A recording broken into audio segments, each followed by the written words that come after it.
Ассаламу алейкум, урматтуу мекендештер, урматтуу кыргызстандыктар. ТРК Спорт кайрадан барыңыздардын назарыңыздарды Бишкек шаарындагы Акбулат майданына бурат жана көкбөр боюнча өтүп жаткан президенттин кубогу уланат. Бүгүн дагы бир кызыктуу беттештерге ортоктош болуудабыз. Быр тайпасындагы оюн анда Чүйдүн Сокулук командасы жана Шыр Алжын курама командалары бири-бирине каршы келет. Абдан бир кызыктуу беттеш бизди күтүүдө деп айтсам жаңылган болбойм. Мына алдыңкы күнөттөрдө укмуштуудай чоң атаандаштыктагы оюндун болоорунан үмүтүбүз чоң. Ошондуктан биздин канал менен калыңыздар, урматтуу мекендештер, урматтуу көрөрмандар. Буйрса, бул эки жааттагы бизге мыкты оюнду коюп берет деген ишенимибиз чоң. Сокулук командасы бүгүнкү беттеште шарттуу түрдө талай ээлер болуп эсептелинет. Ошого байланыштуу биз дал ушул Сокулук командасынан тааныштырууну баштай берели. Калыс белгиси менен оюн старт алды. Кызыл кийимчен бул Сокулук командасы, ал эми көгүш түстөгү кийим менен алардын атаандашы Шыр Алжын командасынын өкүлдөрү оюн алып барууда. Сокулук командасынын толук курамы төмөнкүдө. Биринчи атар сан менен Жаныбек Базаркулов оюн алып барат. Арыш менен андан ары экинчи Эрмек. Мына ушул чабуулдан сөздү уланталы. Жакшы мүмкүнчүлүк бар эле. Бирок Тайгазандан ашырып бул сапар таштоо мүмкүн болгон жок. Андан соң Бакай Ата районунан келген Шыр Алжын командасынын өкүлдөрү улакты алышууда. Мен сөзүмдү улантайын. Экинчи атар сан менен Сокулук командасында Эрмек Жумабеков ойнойт. Танцор. Андан ары 3-чү Замир Сулайманов, Карабайыр. 4-чү Бекзат Алмазбеков, Шамал 5-чи Оморбек Биримкулов, Киллер 6-чы Болотбек Сталбек уулу, Телтору 7-чи Эрлан Ибраимов, Трактор 8-чи Расул Ажыгараев, Грам 9-чу Назар Беккелдиев, Гүлсары 10-чу Назаркул Дыйканалиев оюн алып барат өзүнүн Рамзан аттуу аргымагы менен. 11-чи Самат Молдокулов, Буся, андан ары 12-чи Аслан Аманкулов, Гектор жана 13-чү Найзабек Талантбеков Кастет менен оюн өткөрүүдө.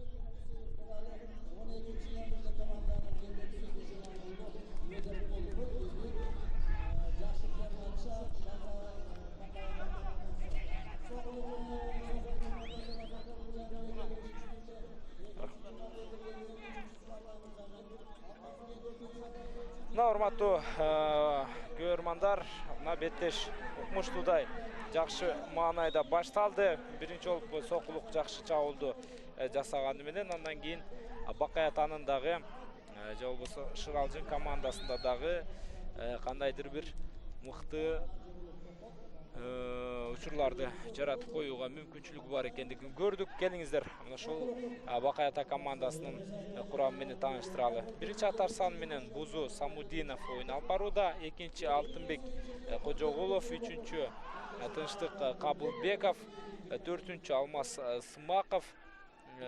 Сыманов, 5-чи Осман Кутманбеков, 6-чы Адилет Талант уулу, 7-чи Айбек Исаков, 8-чи Бакыт Адыл уулу, 9-чу атар сан менен Мырзат Жамгырчы уулу, 10-чу Дастан Баарубеков, 11-чи Назырбек Бекзат уулу оюн өткөрүп жаткан чагы.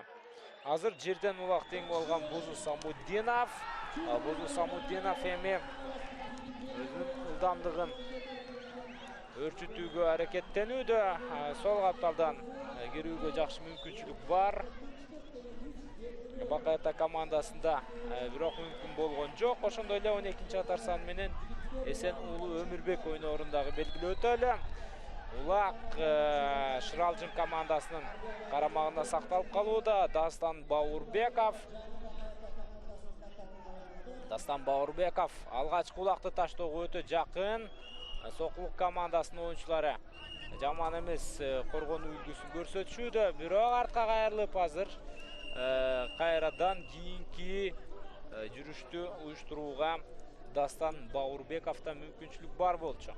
Болгону бул ирет тагага чабуулдук ыргакты кармап калуу жетишкен жок.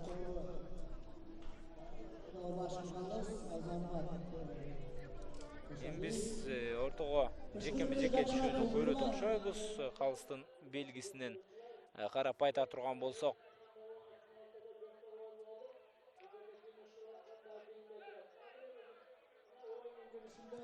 Oyun жүрүшүндө бир аз жакшы аракетке барбай, oyun эрежесин бузгандыгына байланыштуу Бакай Ата командасынан Алмаз Асманов 2 мүнөткө оюндан четтеди жана ортодо жекеме-жеке чыгуу эрөөлүндө өзүңүздөр байкап турганыңыздардай Самат Молдокулов Буся менен улакты эңип алгандыгын көрдүк. Самат Молдокуловго чып жармашкан аталас ошол Бакай Ата командасынын коргоочусу бар болчу, бирок Самат Молдокуловдун алды ачык.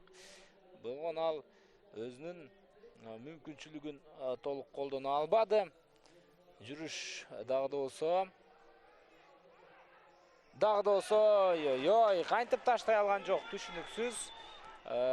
Бирок бул жерде кайрадан жерден улакты алуу менен Сокулук командасынын оюнчусу азыр айланып барып, андан кийин улакты таштоого аракетин жасайт. Самат Молдокуловдун такымында экендигин көрүүдөбүз. Улак дагы да болсо эми гана өнөктөшүнө өткөрүп бергендигин байкадык. Андан соң дагы бир жүрүш. Сокулук командасынын өкүлдөрү бул ирет өздөрүнүн чабуулдарын жеткириш аягына чейин чыгара алган жок. Ал эми эмне үчүн ошол Сокулук командасынын кийимдери Кыргызстан улуттук курама командасынын экендигин дагы сиздерге түшүндүрүү катары айтып өтөлү. Бул экинчи бүткүл дүйнөлүк көчмөндөр оюндарына ырасталып даярдалган дизайн. Ошол көчмөндөр оюндарында эсиңиздерде болсо Кыргызстандын ошол учурдагы чемпиондору катарында ал кездеги Сокулук командасы Кыргызстандын улуттук курама командасынын негизин түзгөн, ошого байланыштуу форма ушул командада калган десек болот. Азыр эми өздөрүнүн тайгазанынан бери келип улакты таштоо мүмкүн болгон жок, ылдамдыкты башкара албады. Неченчи ирет ошол ылдамдыкты башкара албай же кандайдыр бир себептерден улам улакты таштай албай калган учурларын байкоодобуз. Сокулук районунун өкүлдөрүнүн Бакай Ата жана Сокулук командалары кескелип жаткандыгын да бир жолу белгилеп өтөлү. Бакай Ата районунан келген Шыралжын командасы өздөрүнүн күчүн сынап жаткан чагы азыр жерден улакты эңип алуу мүмкүнчүлүгү болгон, бирок түз эле улакты такымга баскычакты талаанын сыртына чыгып кеткендигин көрдүк. Эми жекеме-жеке чыгуу Шыралжын командасы жайгашкан тайгазандын жанында орун алат. Кайрадан Самат Молдокулов өзүнүн Буся аттуу аргымагына чыгууда Сокулук командасынан. Ал эми алардын атаандаштарынан же болбосо Бакай Ата командасынан азырынча толук белгилүү боло электе. Жок, баары тең белгилүү Бакай Ата командасынан Мырзат Жамгырчы уулу ортого чыккан, бирок анткени менен дароо улакты эңип алуу мүмкүн болду. Айланып кийинки жүрүштү өнүктүрүүгө мүмкүнчүлүгү бар азыр Сокулук командасында. Улак Назар Дыйканалиевде байкай туралы. Назар Дыйканалиев бир айланып, андан кийин гана тайгазанды көздөй барууда жана алгачкы улак ташталат. Назар Дыйканалиев өзүнүн Рамзан аттуу аргымагы менен эсеп сандарын беттештин 8-мүнөтүндө ачты. жана алдыда Сокулук командасы. Эми Шыралжын өздөрүнүн кетирген каталарын сөзсүз түрдө оңдошу шарт. Болбосо ортодогу айырманы өстүрүп салуу Сокулук командасына кыйын болбой калышы мүмкүн. Себеби алар кече күнү өздөрүнүн биринчи беттешинде жеңилип калып, абдан заалуу чыкты деп айтсак дагы болот. Четинди менен болгон беттеште эсиңиздерде болсо Сокулук 4-1 эсебинде жеңишти тарттырып жиберген Четинди командасына. Эми Четинди деле Сокулук деле бул Чүй облусунун намысын коргоп жүрөт. Эки команда тең жеңишке татыктуу болчу, бирок кээде ооматы келген жаат, кээде күчтүү жаат жеңишке жетет. Ошондуктан биз ал жерде Сокулуктун жеңилүүсүн кандайдыр бир баяндап айтуунун кажети жок деп ойлойбуз. Азыр кайрадан улакты жерден эңип алуу мүмкүнчүлүгү Сокулуктун оюнчусу Назар Беккелдиновдо болгон болчу. Анткени менен сүрмө топ дароо аны тала сыртына чыгарып жиберди дагы. Биз кезектеги жекеме-жеке чыгууга ортоктош болобуз. Самат Молдокулов Сокулуктан ал эми Шыралжын командасынан бул жолу Осмон Кутманбеков болгон. Осмон азыр улакты сол такымга бекем кысуу менен андан ары эми чабуулду өнүктүрүп барууда. Осмондун аргымагы ушунчалык жакшы чуркаарын көрдүк. Болгону өнөктөштөр азыр Осмонго өз учурунда жардамга барышы керек. Ошондо гана эсеп сандарын теңөө мүмкүнчүлүгү жаралат. Таблодон көрүп турганыңыздардай азырынча Шыралжын командасы бир эсебинде артта. Бирок Осмон Кутманбеков чабуулду өрчүтүүнүн үстүндө. Улак үчүн Эрөл. Чоң тартыш болууда, бирок Осмон Кутманбеков бул жолу дагы улакты тартып алды. Ошол мезгилде сүрмө топтон суурулуп чыккандыгын дагы көрдүк. Жерде улак бою чаңдын ортосунда улак үчүн болуп жаткан чоң күрөш.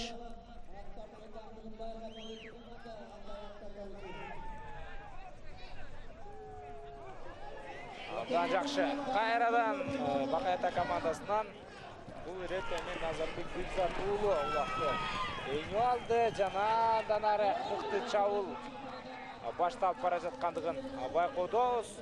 Улак менен азыр Шыралжын командасынан 11-чи номердеги Назарбек Бекзат уулу. Назарбек Бекзат уулу буга чейинки Осмон Кутманбеков сыяктуу эле жардамга муктаж. Себеби Сокулук командасынын оюнчулары жакшы коргонуу үлгүсүн көрсөтүүдө.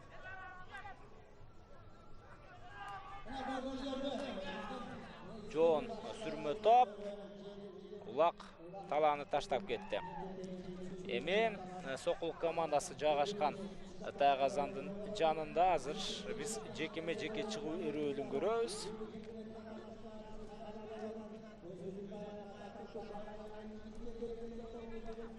Ортого кимдер чыгат?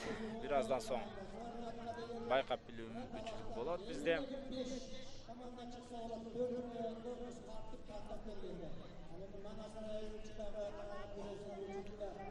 Биримдик Агаю командасы, ошол Кыргызстан курама командасынын кийимин кийип жүргөн. Мен буга чейин ошол Кыргызстан курама командасынын кийиминин үлгүсүндөгү, же болбосо дизайнындагы кийим менен Сокулук оюн алып барып жаткандыгын айткам. Жекеме-жеке чыгуу эрөөлү бул ирет Өмүрбек Эсен уулу жерден улакты эңип алды. Андан соң оң апталдан кийинки чабуулду өнүктүрүү мүмкүнчүлүгү бар. Улак үчүн чоң күрөш дагы да болсо уланууда. Азыр сүрмө топ кайрадан улакты оюндан чыгарып жиберүүгө кызыктар. Бирок бул жерде акырындап Шыралжын командасынын оюнчулары улакты өздөрүнүн карамагына алгандыгын көрдүк. Эми оң апталдан чабуул өнүгүшү мүмкүн. Койгону жакшы, өз ордуна кайтып келип калгандыгын байкоого болот.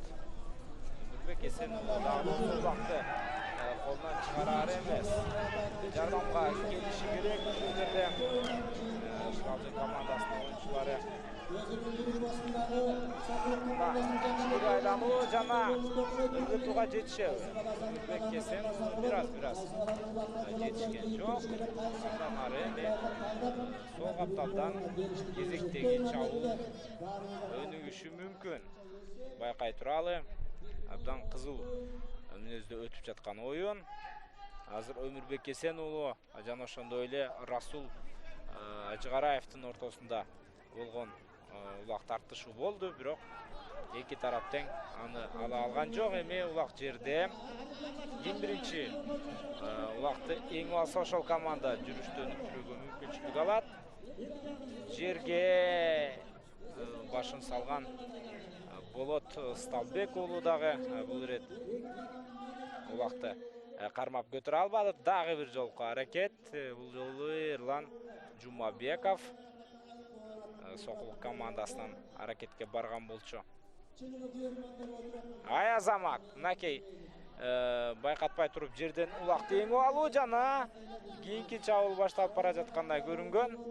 Дароо ал нерсе жокко чыкты. Себеби Шыралжын командасынын оюнчулары өз учурунда жакшы коргоно алгандыгын байкадык.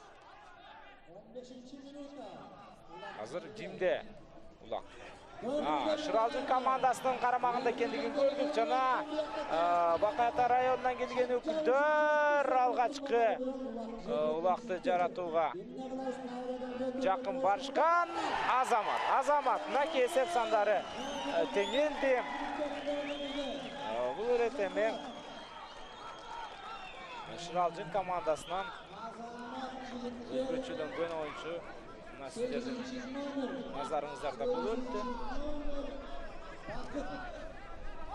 Демек Бакыт Адыл уулу бул улакты салган экен. Бакыт Адыл уулу мынакей жалаткан тасмада ресурлар бизге көрсөтөт. Эсеп сандар теңелди. 16-мүнөттөн өтүп бара жаткан чагыбыз. Азыр жерден улакты эңип алуу мүмкүнчүлүгү эки тарапта бирдей. Эсеп теңелгенден бери Шыралжын чабуулдарды жасап отуруп акырына максатына жетип тынды.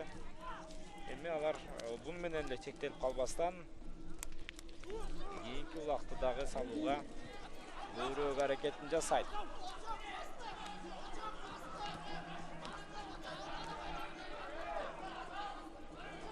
Жаман эмес.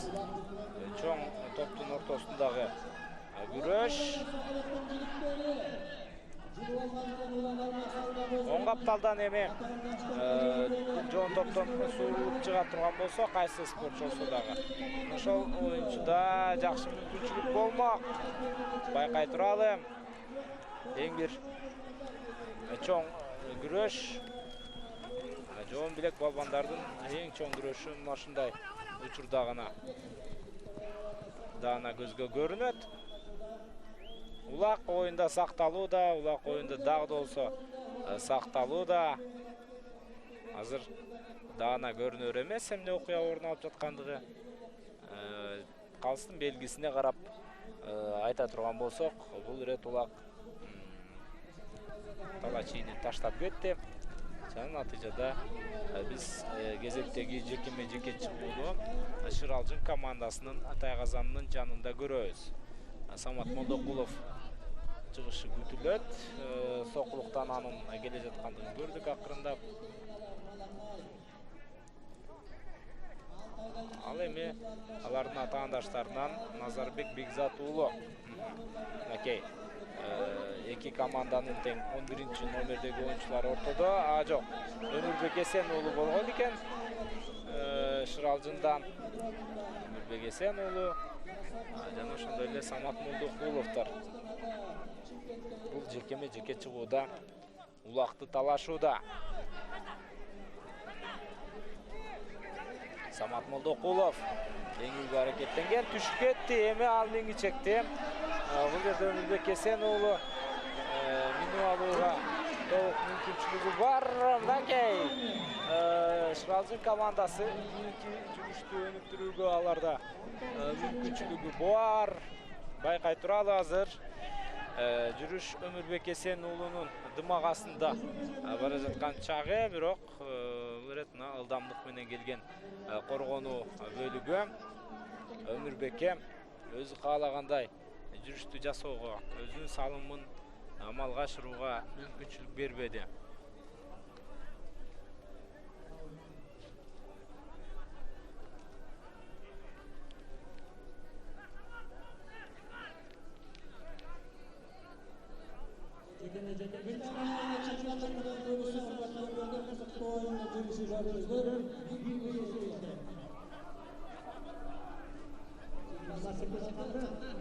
Мәке 20 секундадай уақыт бар, дағы олса жаттарда бірінші бөлікті есеп сандарын дағы бір жол өзгертуге. Бірақ аны пайдалана алауы деген сұрау чоң. Жерден ұлақ теңі алуға Соқылық командасының ойыншысы батынған, бірақ жүрішті аяғына шейін шығара албады. Норматты мекендештер бірінші тайм жиынтықталды. Эми жаттар 10 минутталық тынығуыны көзді кетшет. Андан соң біз ойындың екінші бөлігін уланды түрде көрөбүз.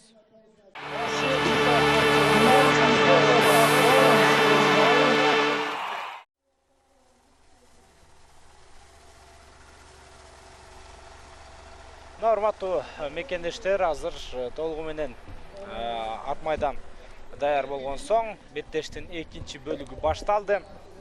Есеп таблода көрініп тұрғандай 1-1 қызыл киімчендер Соқылық командасы, ал эми көк киімменен азыр ойнап барып жатқан Шыралжын командасы. Бірінші жолы улақ теңі алу Назар Бекзатұлында мүмкін болуда. Жана Бекзатұлы екінші улақты салды. Шындай тәрізде азыр Шыралжын алдыға шыққандығын байқаудамыз.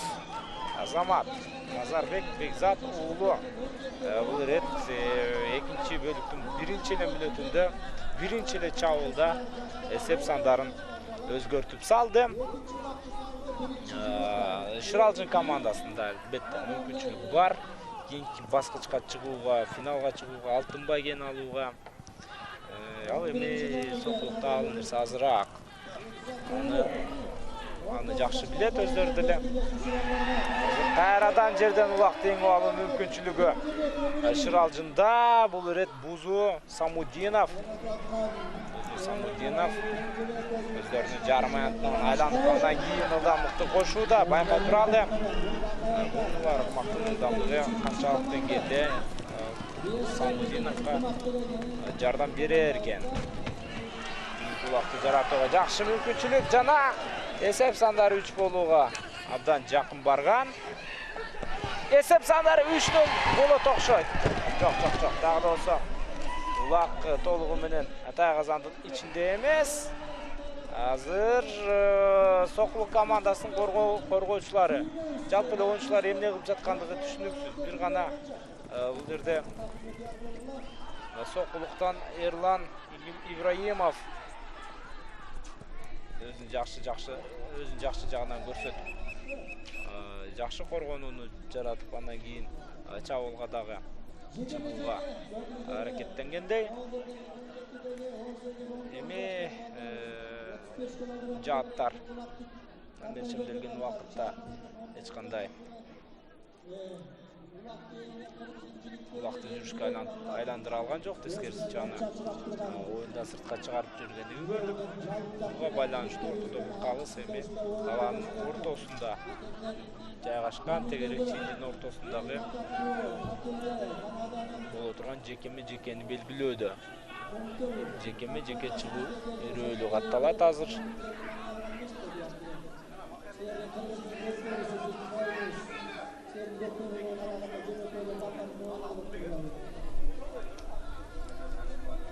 Самат Молдокулов.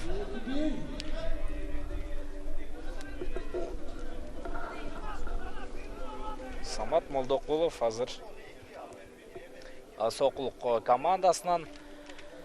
Ал эми алардын ата-аналарынан Осмон Кутманбек уулу дароо эле улакты эңип алды. Эми анда жакшы чабуулду жасоо мүмкүнчүлүгү дагы жок эмес. Самат Молдокулов дароо ордун өнөктөшүнө бошот бергендигин көрдүк. Демек Молдокулов көбүнчөсүн ошол жеке-жеке чыгууларга гана басым жасайт өңдөнөт.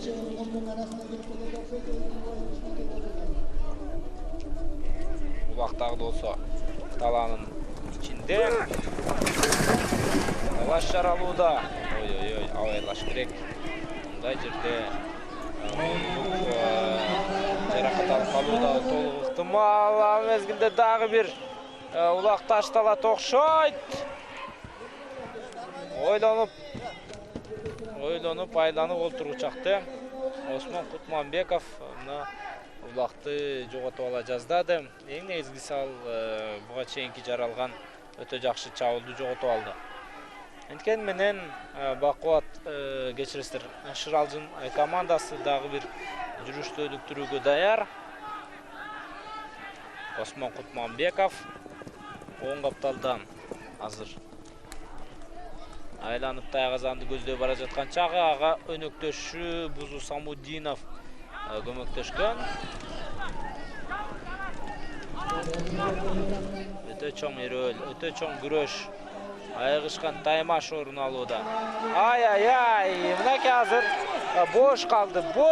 Ылдамдык керек болчу.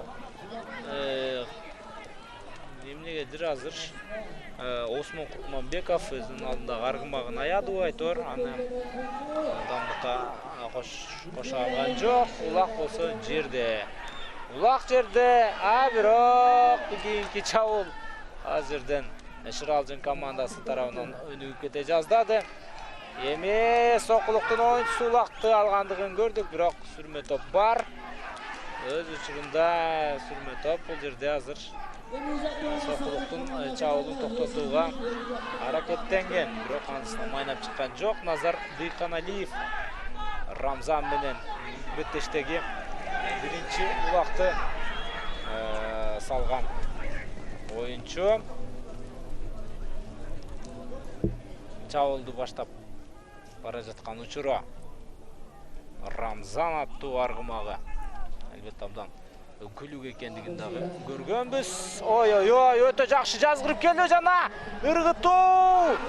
Батыраак! Мына ушундай айтса Назар Дыйканалиев эсеп сандарын эми теңей салды.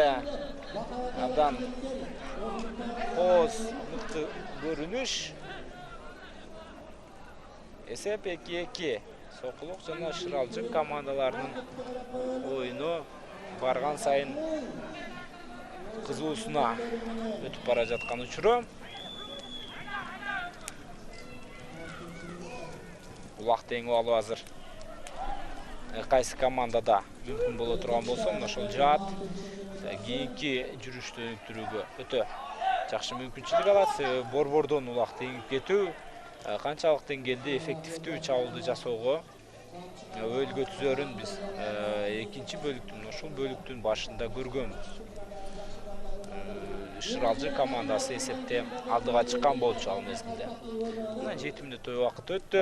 Жааттар бирден убакты таштады. Дагы да болсо кызыктуу оюн уланып жаткан чагы. Жакшы. Калыстын ышкырыгы угулду бизге, демек жекеме-жеке чыгуу болот. Улак жерде көп кетип калгандыгына байланыштуу ушундай жекеме-жеке чыгуу катталууда. Азыр Самат Молдокулов Сокулук командасынан. Ал эми Шыралжын командасынан буга чейинкидей эле Осмон Кутманбеков нечинчи ирет жерден улак теңип алгандыгын көрдүк. Андан ары чабуулду жасоо мүмкүнчүлүгү бар.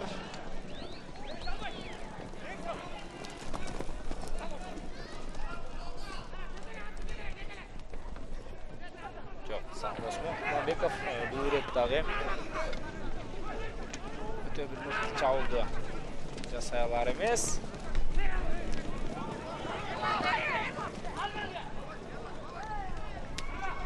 Андан соң улак азыр чоң күрөшкө түшүүдө. Улак үчүн болуп жаткан айгышкан эрөөлдү биз байкойдобуз.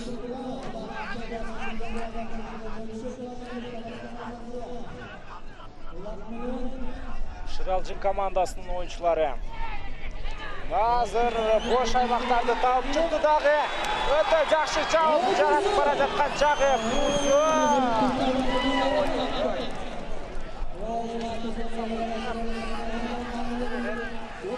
Ылдамдыгын башкара албады. Бирок дагы да болсо чабуул өнүгүүдө. Шыралжын командасынын аткаруусунда жана Бузу Самудинов эсеп сандарын өзгөртүп салды.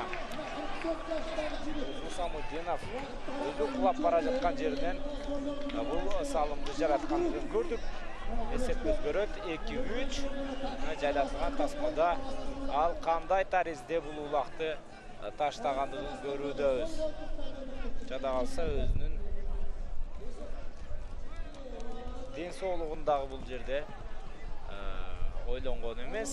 Самудиновдун башкы максаты улакты таштоо болчу. Албетте Бузу Самудинов тажрыйбалуу оюнчу. Ал мезгилде мына ортоңку бөлүктөн улакты эңип алган Дастан Баурбеков дагы бир жакшы чабуулду жасады жана эсеп 4-2. Аз гана убакыттын ичинде эсеп сандары 4-2. Шыралжын командасы ишенимдүү түрдө алдыга чыгып баштагандай. Бирок али оюн бүтө элек, бирок али оюн дагы да болсо бар.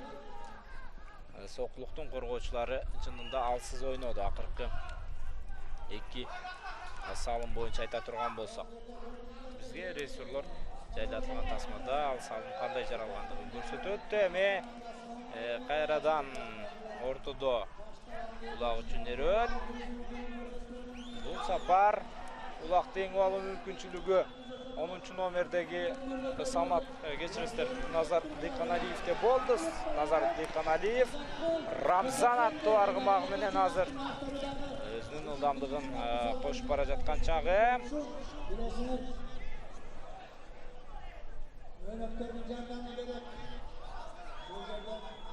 Дагы да болсо улак дагы да болсо 10 номердеги оюнчунун карамагында жана ыргытуу бар. Эсеп сандары өзгөрөт. Назар Дыйканалиев ал 3-чү улакты таштады бүгүнкү беттеш жүрүшүндө. Жалпы Сокулук командасы 3 улак таштаса, анын баары тең. Дал ушул 10 номердеги Назар Дыйканалиевдин наамында. Шыралжын командасында Осмон Кутманбеков, ал эми атаандаштарынан ушул Назар Дыйканалиев өзгөчө аракеттери менен айырмаланып турган чагы. Эсеп 3-4.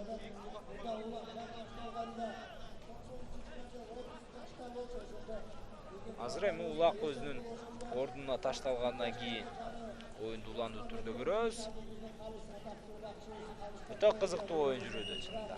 Өтө кызыктуу. Биз 2 тайгазанга тең ташталган улактарды көрөбүз. Кайрадан жерден биринчи жолу улакты эңип алуу мүмкүнчүлүгү Сокулук командасында болду. Расулла Жыгараев. Жыгараев азыр улакты өзүнүн өнөктөшүнө өткөрүп берет. Жана кайрадан ошол Жыгараев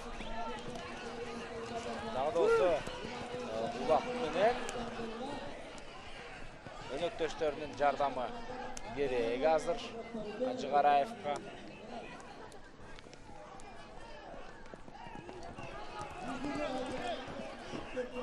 Чоң күрөш, улак үчүн болгон чоң эрөөл. Бакаята оюнчулары дагы улакка чыпчармашып атаандаштарына чабуулду жасоого мүмкүнчүлүк бербей жаткан чагы.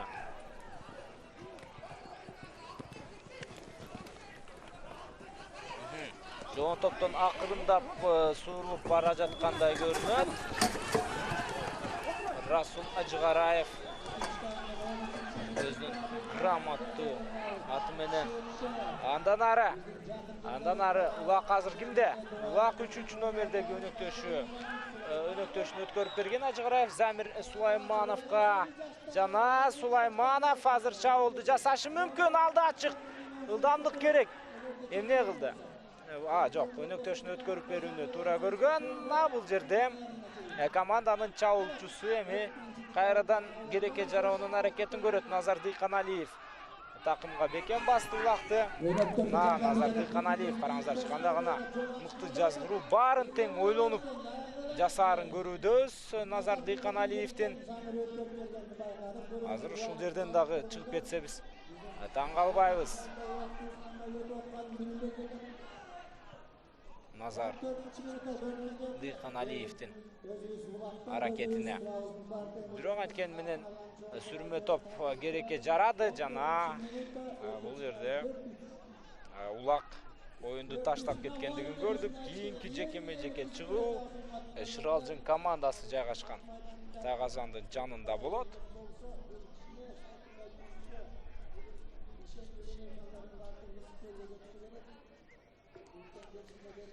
35 мүнөт жүрүүдө, дагы 15 мүнөттөй убакыт бар.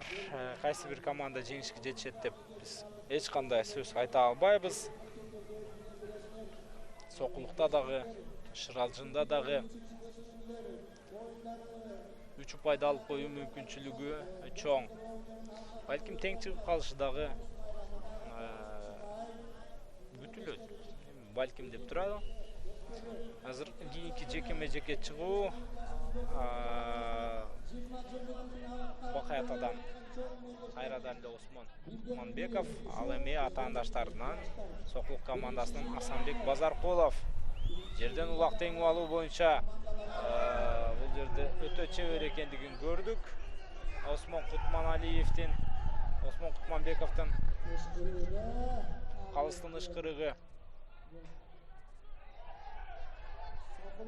болду жана Сокулук командасынан кайсы оюнчу? 7-катар санындагы Эрлан Ибраимов 2 мүнөткө оюндан четтетилди. Эми мындай абал чынында Шыралжын командасына окмуштуудай жакшы мүмкүнчүлүктөрдү жаратышы мүмкүн.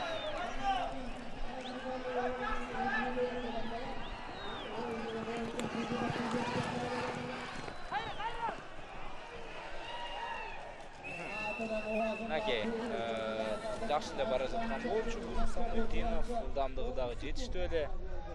Бирок дала чийининен чыгып кеткендигине байланыштуу кайрадан жекеме-жеке чыгуу катталат. Бул оюндун бир жакшы жери Улактар эки командадан тең бирдей деңгээлде ташталууда. Эми бир улак айырма бар, эми аны көп деле чоң артыкчылык катары, айырма катары эсептебейбиз.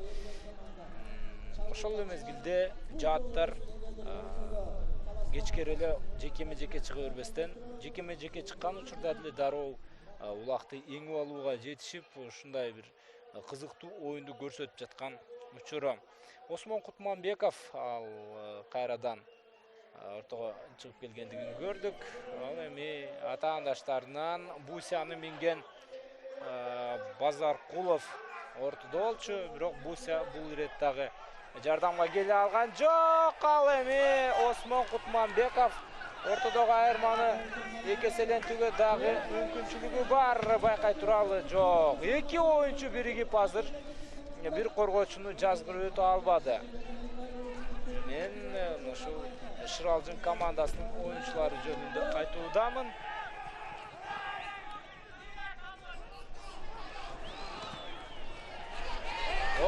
Эми мүмкүнчүлүк бар.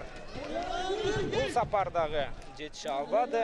Ал мезгилде мешемделген 2 мүнөттүк четтетүү соңуна чыккан соң Эрлан Ибраимов кайрадан талаага кайтып келди. Эсеп 3-4, ал эми ортодогу оюнчулардын саны 4-4 тең элди. Бир аз үстөмдүк бар болчу Шыралжында. Алар жакшы чабуулдар менен көзгө көрүндү ал үстөмдүк учурунда, бирок өзгөчөлөнө албады. Жекеме-жеке чыгууну көрөбүз.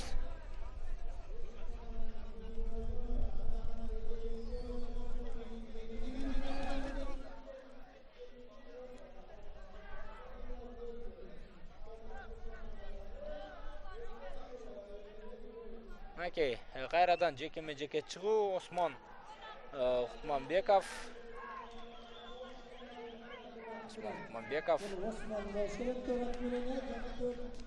Шыралжын командасынан ал эми ага каршы бул ирет биринчи катар санындагы оюнчу чыккан болчу.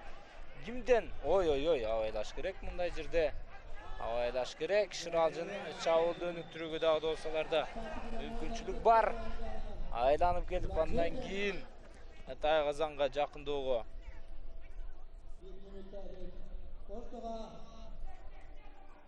Айланып келип андан кийин Атай Казанга барууну туура көргөн. Кайрадан эле бул жерде мына ушул бутчта күрөш уланууда. Убакыт деле бүтөйүн деп калды. Болгону 30 секундадай убакыт бар. Ал мезгилде калыстын ышкырыгы жаңыргандай.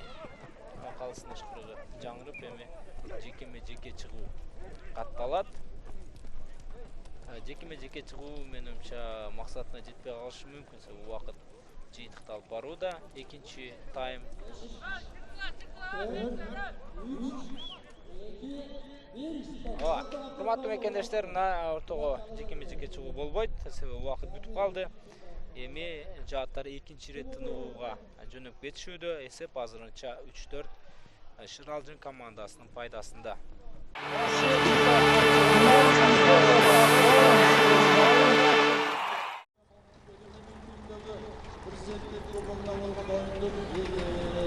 Урматтуу мекендештер, урматтуу кыргызстандыктар, КТРК спорт каналы кайрадан Көкбөрү боюнча өтүп жаткан президенттин кубогун көрсөтүүнү улантат. Азыр биз Аккулат майданындабыз. Түз эфирде Сокулук жана Шыралжын командаларынын ортосунда беттеш көрсөтүлүп жаткан чагы. Эсеп сандары 3-4. Шыралжын атаандаштарынан алдыда.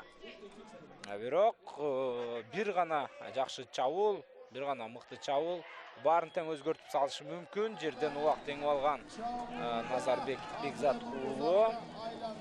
Бекзат уулу Азамат ылдамдыкты кошушу керек. Ылдамдык жетиштүү экендигин көрдүк.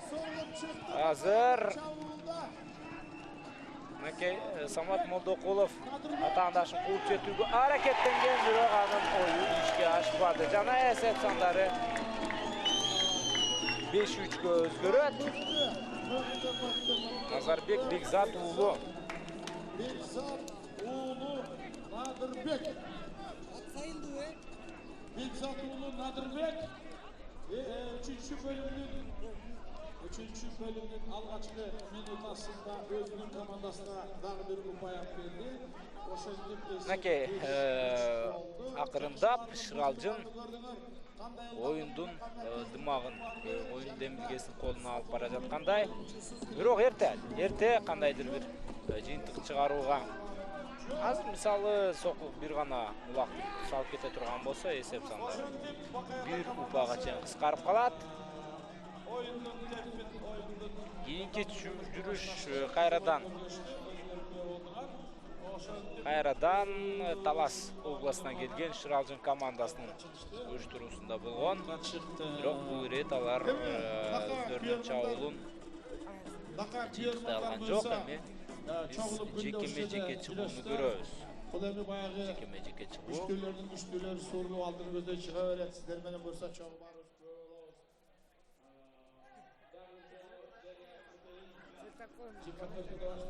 Сокулук командасы жайгашкан Тайгазандын жанында орун алат. Ким чыгат? Кимге ким? Чамамда Назар Дыйханалиев чыгып жаткандай. Сокулук командасынан, ал эми алардын атаандаштарынан Айбек Исаков даярданууда. Улак жерге ташталсын, анан кийин жекеме-жеке чыгуу бирөөлө башталат. Жок, Самат Молдокулов жана ошондой эле ага каршы Айбек Исаков ойын алып барууда. Айбек Исаков Азамат улакты дароо эңип алды жана эми андан кийинки жүрүштү улантуу мүмкүнчүлүгү бар азыр Шыралжын командасында. Өтө кыйын абал, барын тең ортого салып караңыздарчы. Сокул командасынын оюнчусу Расул Ажыгараев бул жерде коргонууну көрсөттү. Бир айланып, жок, калыстын ышкырыгы жанып калды. Демек, оюн талаасын таштап кеткен экен улак. Биз кийинки жекеме-жекеге ортоктош болобуз. Жекеме-жеке чыгууда азырынча Сокул командасы өтө алсыз көрүнүүдө. Өтө алсыз. Атаандаштары оңой гана улактарды эңип алып жаткандыгын көрүүдөбүз. Кайсы гана оюнчу болбосун. Осмон Кутманбеков, ошол мезгилде Айбек Исаков. Макей, кийинки күрөш.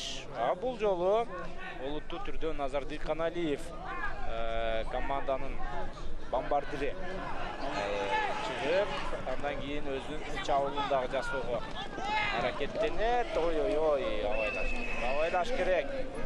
Эки оюнчу азыр ынтымак.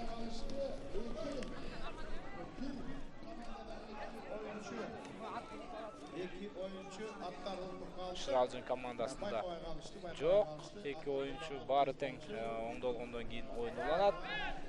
Бирок бул жерде азыр бир оюнчу Шыралжын командасынан экинетке оюндан четтетилди. Бул деген өтө жакшы мүмкүнчүлүк дегенди түшүндүрөт. Азыр Сокулук районунун өкүлдөрүнө эсеп самдарын кыскартууга болгондо дагы оюнду Осмон Кутманбеков таштап кеткен. Команданын эң бир мыкты оюнчуларынын бири. Ой. Жакшы. Ой. Жана кийинки салым чамамда жаралды көрүнөт. 4-5 Назар Дыйканалиев. Ал 4-чү улакты таштады. Назар Дыйканалиевден башка эч ким Сокулуктан бүгүнкү беттеште өзгөчөлөнө элек. 4 улак ташталды, жалпы болуп 4-өсүн тең Назар Дыйканалиев салгандыгын көрдүк. Кече күнкү четинти менен болгон беттеште кайсы оюнчу улак таштаганы менин эсимде жок экен Тилекке каршы. Бирок ал оюнда деле Назар Дыйканалиев улакты таштаган болсо таң калуунун эч кандай кажети жок. Ушунчалык бир сапаттуу оюн көрсөтөөрүн алып оюнда бизге тартуулады. Улак үчүн эрөөл. Жана кимге буйруйт азыр улак?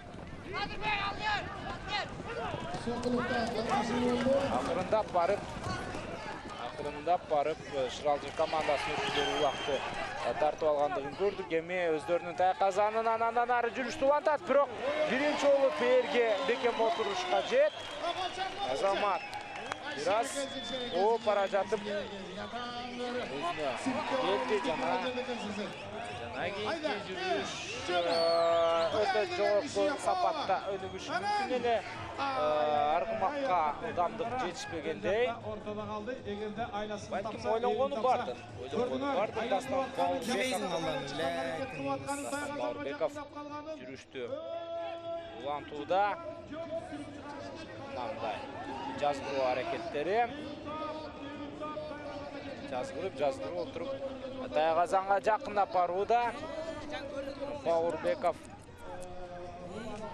азыр улак кайрадан жерде. Ким биринчи эң алса ошол командада өтө жакшы мүмкүнчүлүк жаралчудай себеби коргонуу чаржайт. Мындай жерде кайсы команданын улакты эң алуусу чоң мааниге ээ. Жок, чыгып кетти улак. Эми жекеме-жеке чыгуу кайрадан орун алат. 4-5 Дыйканалиев кайрадан Сокулук командасынан атаандаштарынан Айбек Исаков. Айбек Исақов дароо эле улакты жерден иңип алат. Эми ага Назар Дыйканалиев жеткен жок. Алды бош. Бир коргоочу бар, бирок аны алдыда көзөмөлгө алып турган оюнчу бар экендигин көрүүдө. Сүрмө топ кайрадан максатына жете төңдөнөт. Улак оюнду таштап кетти. Аут. Жок, аут жок. Бул жерде каптал калыс аутты белгилеген менен ортодогу башкы калыс улакты оюнда калгандыгын айтып өттү. Кайрадан улак үчүн күрөш. Аны эң алуу Сокул командасынын оюнчусунда болуп бара жаткандай көрүнгөн. Бирок ылдамдык түз эле сыртка чыгарып жиберди. 11 мүнөттөй убакыт бар оюндун бүтөрүнө. Бул убакыт аралыгында эми дагы кызыктуу окуялар ортоктошуп болобуз. Ушунчалык кызыктуу, ушунчалык көркөмдүү, ушунчалык динамикалуу оюн болууда. Жааттардын деңгээли бири-бирине, алардын оюн алып баруу стили бири-бирине ушунчалык окшош экендигин көрдүк. Жекеме-жеке чыгуу. Ай. Бул жерде эми кайрадан Айбек Исақов улакты жерден эңип алды. Эми Айбек Исақов өзү чабуулду уюштурат. Коргонуу жаман эмес Сокулук командасы тарабынан. Ага карабастан Айбек Исақов оң капталдан, сол капталдан буйрулуп чабуулду өнүктүрүп бара жаткандай болгон. Азыр кийинки чабуул аягына жетпейт, себеби коргонуу бөлүгү өз учурунда абалды көзөмөлдөй алды. Андан соң сүрмө топ талаанын сыртына чыгып кетти кайрадан. Эми тилекке каршы аут оюнду теппин жоготкон аут албетте айла жок оюн талаасынын шарты. Эми Сокул командасы жайгашкан Тайгазандын жанында дагы бир жолу жекеме-жеке чыгуу катталат. 7-нчи номерде Кенжебек кайра чыкты. 10-нчу номерде Назар Дыйканалиев. Назар Кул менен Кенжебек. Назар Дыйканалиев. Кенжебек. Сокулуктан Айбек Исақов Шыралжын командасынан ортодо улак үчүн күрөш өткөрүп жаткан чагы. Аты дагы мыкты экендигин байкоодобуз. Атына заты. Ой. Жетишкен жок. Жерден улакты эңип алууга анткен менен Назар Дыйканалиев азыр катаандашынан улакты тартып алууда. Байкай туралы улак үчүн болгон эрөөл.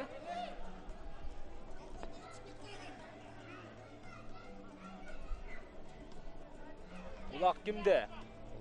Бизге дана көрүнөр эмес. Талашка түшүп жаткан экен. Эки оюнчунун ортосунда. Сокулуктун балдарында бирок дубалгап келип такалышты. Азыр коргонуу жаман эмес. Бакаята оюнчулары барын тең туура жасап жаткан чагы. Алар силерди Кимге улак? Бизге ал дагы болсо беймаалым. Эми гана бир аз ачык көрүнө баштагандай. Көрө туралы. Сүрмө топ менимче аутка чыгып кетти. Жана эми ортоңку бөлүктө жекеме-жеке чыгуу орун алат.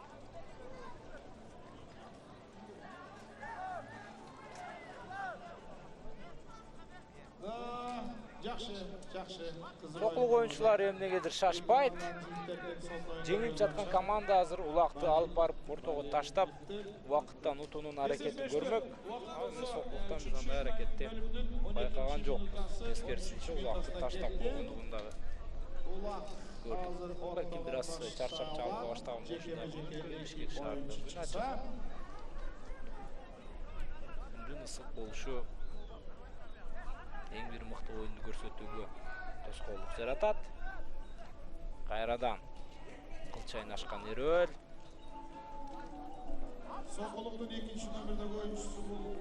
Бакаятадан Айбек Исаков, ал эми Сокулуктан Эрлан Жумабеков азыр ортодо улак үчүн күрөш алып барууда. Ат азыр байкаганыңыздардай эле Айбек Исаковтуку мыкты. Айбек Исаков азыр ушул жерден суурулуп чыгып кете турган болсо өтө жакшы чабуулду жасоого дагы жакшы мүмкүнчүлүгү бардай. Айбек Исаков Азамат ал азыр дагы улакты өз карамагына сактап турууда. Эми оң капталдан чабуулду өнүктүрөт. Өнөктөштөрү жардамга келди. Бирок ошол эле мезгилде кененде жабышкан алардын атаандаштары дагы улак үчүн күрөш алып барууда. Жекеме-жеке чыгуу катталат кайрадан. Кызыл кийимчендер ушул жерде жекеме-жеке чыгууну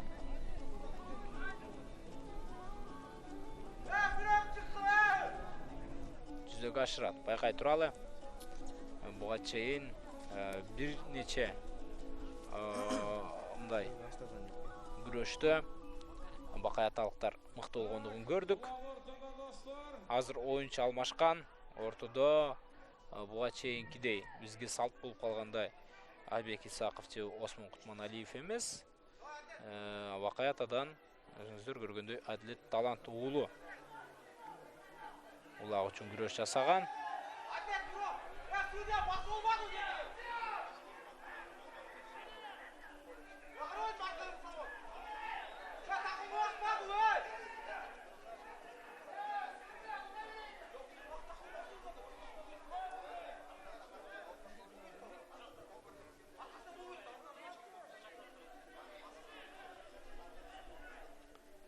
Азыр калыс кандайдыр бир эрежеге ылайык келбеген окуя болгонун айткандай көрүнгөн. Анткени менен кийинки улакты таштоо мүмкүнчүлүгү бар болчу.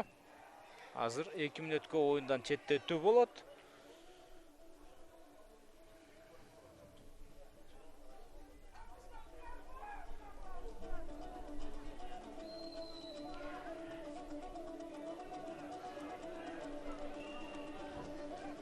Ооба, 2 мүнөткө оюндан Сокулук командасынын оюнчусу четтеп барууда. Тактап айтсак Эрлан Ибраимов. Эми Бакаята командасы ушул улакты ташташ керек. Ал чечүүчү мааниге түшкөн жок. Кантип түшпөй калды? Таң калыштуу таризде түшкөн жок. Кайрадан биз жекеме-жеке чыгууну көрөбүз азыр.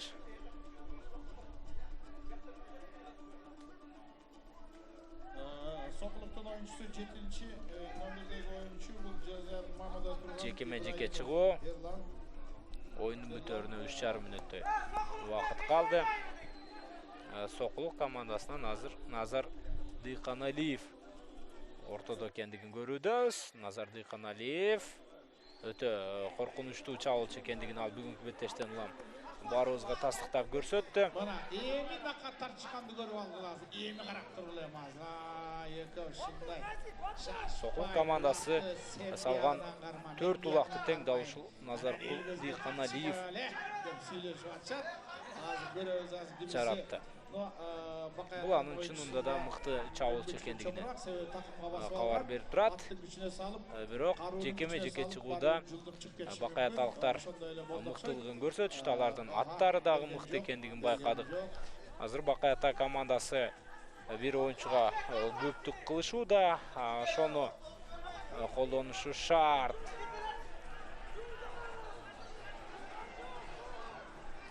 Бакаятада мүмкүнчүлүк бар, бирөө эмес экөөлөп кетиши мүмкүн, бирок Сокулуктун балдары жакшы. Уланууда мына эми гана Бакаята командасынын оюнчусу Назарбек Бекзат уулу кийинки чабуулду баштап барууда.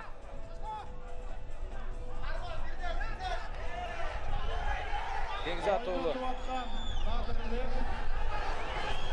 өтіп отқан. Вакытты чоюу максатында күчтүү аракеттерге барууда. Эрлан Ибраимов анын убактысы бүткөн болчу, ошого кайрадан оюнга кайтып келди. Эми эң акыркы 2 мүнөт урматтуу мекендештер. 2 мүнөт ичинде кандай окуя орун алар экен? Надырбек эбин таптай казанга жетке көлө уртканга мүмкүнчүлүк бар, бирок Сокулуктун балдары чоң күрөш. түшүп калды Тилекке каршы. Калганы Эң акыркы мүмкүнчүлүктөр азыр Бакубат командасында дагы бир улакты салууга. Ал эми Сокулуктун биз чабуулга барган аракеттерин дагы да болсо көрө элекпиз. Балким эми барып калышы дагы ыктымал алар. Убакыт жетиштүү, 1 мүнөттөн ашыгыраак убакыт бар. Кандайдыр бир жакшы чабуулду жасаганга бул убакыт толук түрдө мүмкүнчүлүк түзүп берет.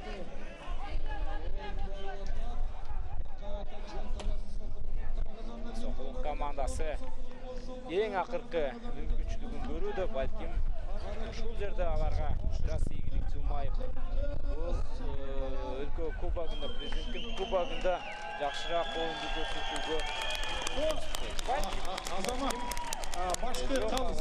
Аларда Бу жерде эми ары мүмкүнчүлүк болбойт сыяктанууда. Себеби оюндун бүтөрүнө болгону 30 секунда убакыт калды. Азыр улакты алып келип ортого таштагычакты. Дагы 10 секундадай убакыт өтөт. Аны эңип алып кандайдыр бир чабуул жасоого дагы убакыт керектелет.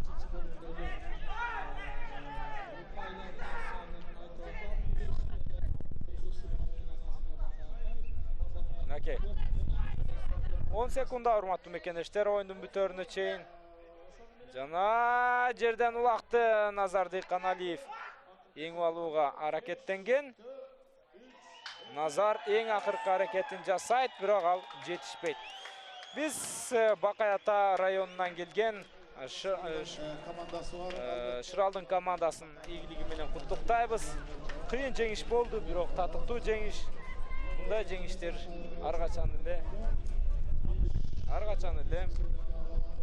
оңойго турбайт. Себеби бул жалпы Кыргыз Республикасынын мыкты командалары чогулган президенттин кубогу экендигин белгилеп коюшубуз керек. Сокул командасына ушул белдеш менен кош айтышат. Ал эми Шыралдыңда эртең четинде менен беттеш бар. Урматтуу мекендештер, бул оюн менен дагы коштошобуз. Кызматыңыздарда мен Нурсултан Турузбеков болдум. Кийинки беттештен көрүшкөнчө эч кайда алыспай туруңуздар.